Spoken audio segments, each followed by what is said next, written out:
Salve, salve, sejam bem-vindos ao Resumão Antagonista. Ainda no fim da semana passada, o camaleão Fernando Haddad ensaiou uma suposta autocrítica sobre a roubalheira ocorrida nos governos do PT. Faltou controle interno nas estatais, isso é claro. Diretores ficaram soltos para promover a corrupção e se enriquecer pessoalmente. O dinheiro partido, e os dirigentes do partido, os próprios integrantes? Não, aí é pior. Se algum dirigente cometeu erro, garantido amplo de direito de defesa, mas se concluir que alguém enriqueceu, tem que ir para a cadeia, com prova. Traduzindo, o máximo de culpa que Haddad atribuiu indiretamente aos petistas foi não ter impedido os outros de cometerem crimes. Mas nem isso o PT aprovou. Integrantes da campanha avaliaram que o presidenciável vem adotando um tom que não reproduz o posicionamento oficial do partido. Trata-se de opinião pessoal de Haddad e de poucas lideranças que decidiram reconhecer falhas nos governos petistas. Na segunda-feira, Jair Bolsonaro foi visitar a tropa de elite da PM do Rio de Janeiro, o BOPE. Eu aprendi cedo, antes de tomar uma decisão, se colocar no lugar das pessoas. E eu me coloco de vez em quando no lugar de vocês. O que vocês precisam para ter paz, para trabalhar? O que vocês precisam para que a sociedade, de fato, reconheça o trabalho de vocês? Enquanto isso, Fernando Haddad mandava à cadeia seu preposto, o tesoureiro do PT, Emílio de Souza, para receber as ordens do criminoso Lula, condenado pela Lava Jato. Não é difícil entender por que Bolsonaro, com 59% no Ibope e no Datafolha, está 18 pontos à frente de Haddad, que tem 41%. Questionado sobre a ausência de Lula nas peças de campanha no segundo turno e a mudança de cores do material do vermelho petista para as da bandeira do Brasil, Haddad ainda respondeu: "Não posso ser irresponsável de me isolar dentro de um quadro tão tenebroso quanto a eleição desse senhor." Traduzindo, Haddad elogia sua tentativa de se descolar das imagens do PT e de Lula como um ato de responsabilidade para evitar a vitória de Bolsonaro. Se o petismo deixa Haddad isolado, ele é responsável o bastante para isolar o petismo. A estratégia se escancarou em sua propaganda de TV, na qual ele disse: "É hora de olhar para frente. Mesmo que você tenha votado em outro candidato no primeiro turno, eu quero conversar com você.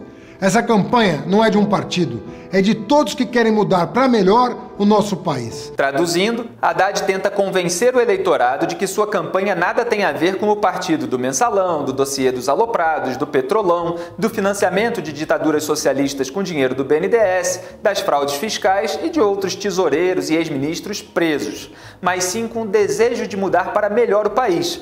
No caso, esse mesmo país que os 13 anos de governos do PT deixaram na pior, sem que os petistas pedissem desculpas.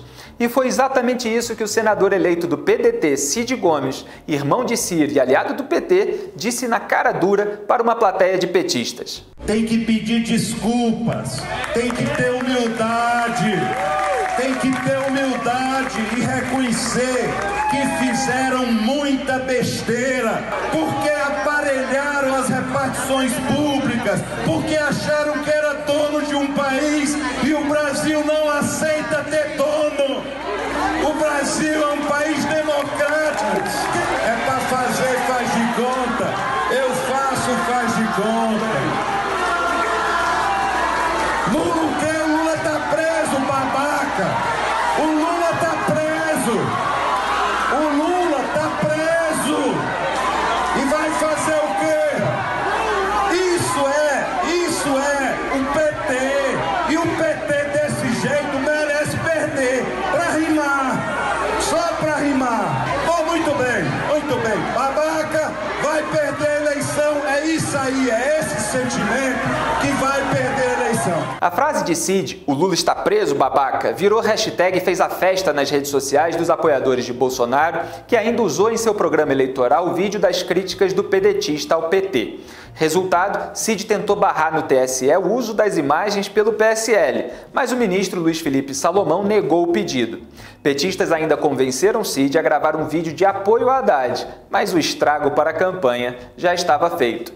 Com tudo que penso e diante de tudo que falei, não é correto o que fez o outro candidato usando imagens minhas, editadas, sem minha autorização.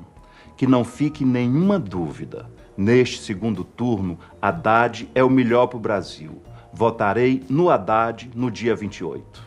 O TSE também determinou que o PT interrompesse qualquer divulgação informando que Bolsonaro tenha votado contra a lei brasileira de inclusão voltada para deficientes. Os advogados de Bolsonaro apresentaram provas de que ele votou a favor da lei e o presidenciável explicou nas redes sociais que só votou contra uma emenda que tentava criar uma subclasse dentro de pessoas com deficiência só porque são LGBT. Ele disse: a inclusão é para todo mundo, não interessa a opção sexual. Nós e um montão de gente votamos contra esta deformação do projeto. O TSE, por outro lado, determinou a remoção de vídeos publicados no Facebook e no YouTube, nos quais Bolsonaro criticava a suposta distribuição pelo Ministério da Educação a escolas públicas de um livro dentro do chamado kit gay. O kit fazia parte do projeto Escola Sem Homofobia que Bolsonaro atribui a Haddad, ex-ministro da Educação, e que, segundo a decisão, não chegou a ser executado pelo MEC.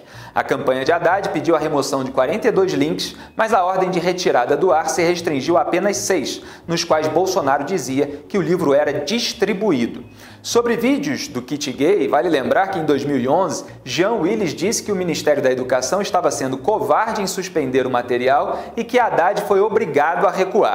Por falar em recuo, o FHC disse que sua porta de diálogo com Haddad está enferrujada e que acha que a fechadura enguiçou.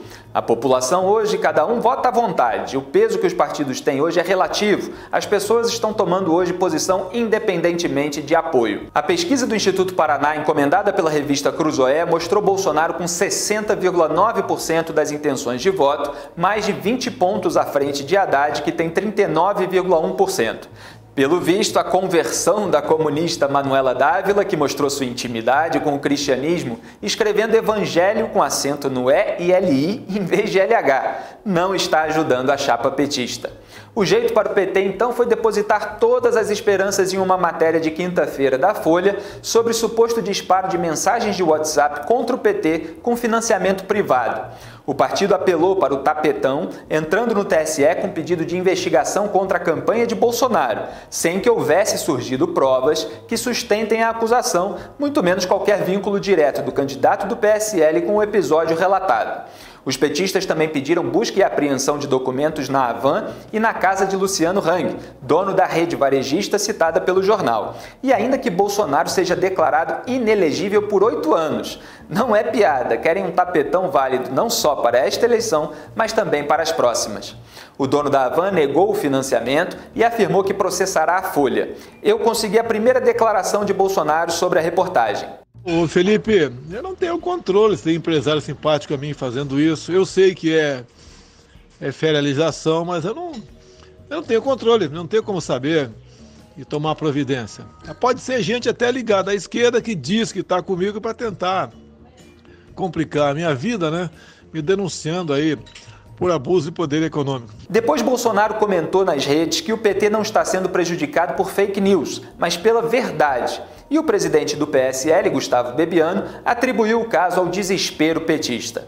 Estão tentando criar um fato político qualquer. Quem entende de Caixa 2, de dinheiro roubado, de assaltar os cofres públicos para fins pessoais e partidários é o PT. Mas nada demonstrou mais o desespero do que a acusação de Haddad de que Bolsonaro criou uma organização criminosa de empresários. O jornal comprova que o meu adversário, Jair Bolsonaro, deputado há 28 anos, criou uma organização criminosa de empresários que, mediante Caixa 2, dinheiro sujo, está patrocinando mensagens pelo WhatsApp mentirosas. Nós vamos pedir providências para a Justiça Eleitoral e para a Polícia Federal para que esses empresários corruptos sejam imediatamente presos para parar com essas mensagens de WhatsApp. Já tem nome de empresário, já tem nome de empresa, já tem contrato, valor pago mediante Caixa 2, o que é crime eleitoral. É curioso como Haddad não reconhece provas confirmadas pela Justiça contra Lula, mas toma como prova contra Bolsonaro uma denúncia de jornal que não tinha provado nada. Havia até uma expectativa geral de que a Folha, na sexta-feira, mostrasse algum papelzinho comprovando a compra clandestina de mensagens pela campanha de Bolsonaro.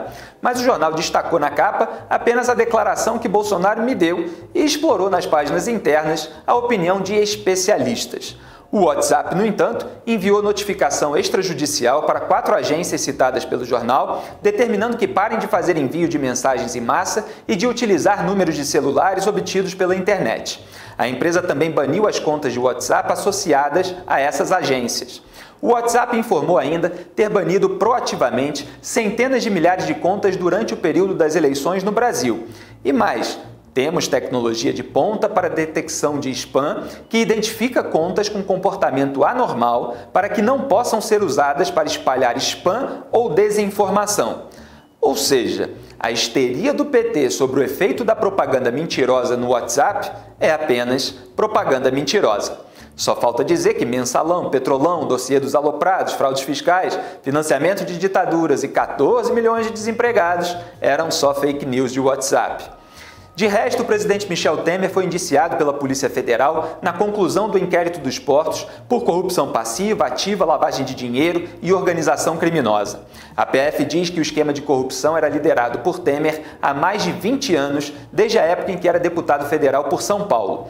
No relatório final, que tem mais de 800 páginas, o delegado Kleiber Malta Lopes afirma que é possível concluir que há elementos concretos e relevantes no sentido de que a edição do decreto buscou atender interesses de empresas portuárias ligadas aos agentes políticos Michel Temer e Rodrigo Rocha Loures.